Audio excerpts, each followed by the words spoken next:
So today we are releasing a special episode because of a time-sensitive coupon code that we want to get out for our listeners. So this episode is with Brennen Burkhart, who is a rancher and co-owner of HTTL Farms, which is a small family farm located in central Nevada. Brennen and I just had an amazing conversation, and this episode will release in full in the next few weeks, so be on the lookout for that. For today, I just want to release a little part that we talked about at the very end, where Brennen, as a participant, as an observer, answers a few questions about animal husbandry and consuming plants for health, and also ethics and planetary health, or things that we talked about. So I want to get this out there pretty quick. So we'll release that part of the episode after this. But we also have Brennen on with us today. So Brennen, welcome. Thank you. Good to be here. Absolutely. Thank you so much for that conversation. I think our guests, when this episode comes out, are just going to absolutely love our full conversation. But you did mention as we finish that you have a coupon code that's a little bit more time sensitive, and we would love to get that out to our listeners. Yeah, great. So what we've got is we call them the family pack quarters. And so you have a few roasts and a large quantity of ground beef for the versatility. And so we'll link to that in the show notes, it sounds like. But the code is to get an additional $40 off of this order. And the code is Boundless40. And so you can use that code, to get that. And I should say, too, that this is only valid for people in Nevada and Utah. Yeah. Well, thank you for clarifying that. Thank you so very much for the code. I find that your ground beef is already fairly affordable. So thank you for the additional discount. That's really amazing. Yeah, well, we hope it can help people out and, get people to try it and like it, because I feel like if they get to try it, I think they'll like it. Yeah, well, that was certainly my experience consuming your ground beef that's fully grass-raised, grass-fed, grass-finished. Really amazing that the cows never even leave the property. And again, our listeners will be able to learn lots more about this in the coming weeks and the full episode comes out. But again, as of now, we really appreciate that coupon code. And as far as I understand it, the only way that they can get access to this is through the link that we have in the show notes? Correct. That's correct. Okay, awesome. Well, we will link that. We'll be sure to get that out there, and hopefully our listeners will take advantage of that because, again, your prices are always really great anyway. But thank you so much for that, and thank you for providing our introduction for this short episode. Yeah, thank you. Absolutely. It's an honor. And without further ado, here is part of that episode with Brennen Burkhart.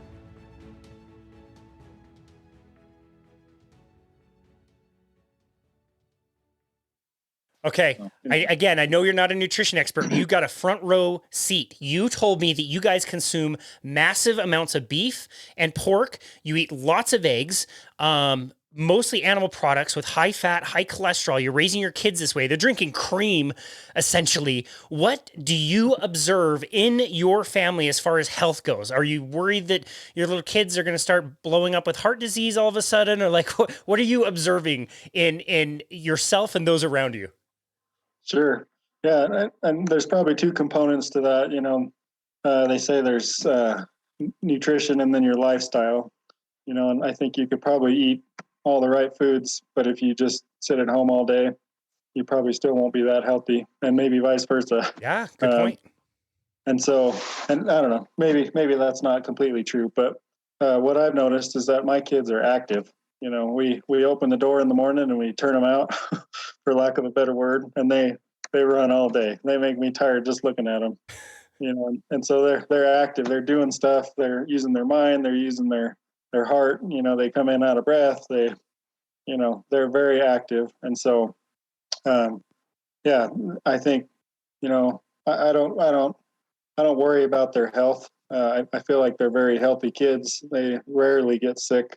And if we have the occasional cold, they have a stuffy nose for a week or so. And, I can't remember the last time any of them have gotten sick, with the flu, or where they're bedridden or they can't get out of bed or anything like that. I don't worry about that at all for them. I feel like they're active. They eat food. They're good. That's So, amazing. Wow. Okay. I'm going to share with you my observation of your kids. I got to meet them as well as sure. they were all in town. I actually got to meet them Yeah. twice because the next day when we went to pick up the beef, Oh, yeah, they were around. So it was cool. I got to observe them 2 different days, 2 different times a day. I rode my bike from nice. my house up to your mom's house. They were all at the park and they were playing and they were very active. But how do I describe it? They weren't like chaotic. They were just like energetic. And they saw me and I saw these kids. I didn't know who they were. And I saw these kids playing on the swing set and I waved to them and they waved back and like they were observant. They acknowledged me. They were very polite. It came to be that I went into the house and all the kiddos came in as well. And they were calm. They were just calm. I don't know how else to say it. They were extremely observant. One of them asked for milk and I think grandma poured them all like half and half cream, which I was like, that's awesome. That's amazing. And they didn't like, they talked and they had conversations, but their temperament was, yeah, like energetic, but very calm. And I don't see a lot of that around me. Like even for a kid to wave back at me, I don't see a lot of these days. A lot of kids will like not look at you or turn away, or they'll be like either hyperactive or throwing a tantrum. And that was just something that I didn't observe whatsoever. I'm sure they blow up on certain moments, but that for me was really interesting to see. Yeah. I appreciate that observation, and I don't know if this makes any difference, but we don't do video games or iPads or anything like that. They don't have any of that kind of screen time. We watch movies at night, but that's really the only time they're looking at a screen. And so I feel like that's the way that me and you probably grew up. In that generation, we didn't have iPads and all that stuff, and I feel like that helps you develop your mind and helps you be a well-rounded person. Yeah, the pictures, I told you the pictures are just amazing. And I commented this to you a few weeks ago. There's a longing. You see that and you're just like, man, I kind of want that life. That looks so cool. And like the kids are playing around in the water troughs as the cows are drinking and there's a calf in your bathroom in the wintertime that need to be taken care of. And like they're with the animals and they're with the grasses and they seem like they had so much innate like wisdom that they were tapping into. That again, I don't see a lot of. I thought it was super cool. I thought it was a very, very cool observation. That's awesome. Yeah. Okay, awesome. I want to conclude this conversation by asking you 3 different questions in 3 different ways. And I do this again just based on observation. You have a front row seat to all of this stuff. And Sure. I don't think you need to be an expert per se in any of these fields. And in fact, I think you have an advantage, again, being front row for these things. You don't have anything to gain or lose by talking about some of these things. So the first question is, in your opinion, kind of like we talked about, as far as health goes, eating animal products, what would you want the average person to know about consuming what most people would consider massive amounts of beef and eggs and cream and all the stuff that people have been told not to eat for 70 years? Yeah. It's a good question. I don't know. I feel like animals were created for a purpose, and part of that purpose is to give us nutrition, and to give us nourishment. And so I guess I feel like if we're not doing that, then we're wasting a resource that's been given to us specifically for our benefit. Yeah, I appreciate that answer. Thank you. Let's talk ethics now. What would you want the average person to know about the ethical consideration of consuming animals? People that say, like, I choose not to eat any animals or animal products because I can't stand the thought of an animal losing their life. Sure. Yeah, and maybe it's the same kind of answer to that, but um, I don't know if you. I guess maybe to ask a question, what is more inhumane, or what is more terrible, for something to waste away and die normally, or for it to be or for it to be harvested and used in a way that's beneficial to everyone. I think I guess I don't know what people think, but are you just going to turn a cow out and out in the desert and let them live a life and and never never use them for anything. That doesn't seem very, what's the word? That doesn't seem like a good thing to me. And I don't think a cow would have a good life that way either. Yeah. I feel like that's what they're made for. That's one of the things they're made for. I don't think that's all they're made for, but Yeah. I think that's one of the things they're made for. And they're really good at giving us nutrition and giving us what we need. So I don't know. Yeah, that's a really good answer.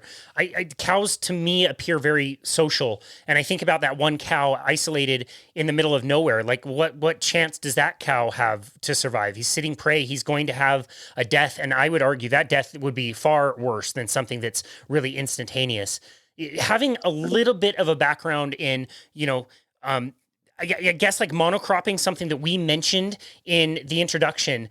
Can you comment on the true story of how destructive and how much death is involved in monocropping?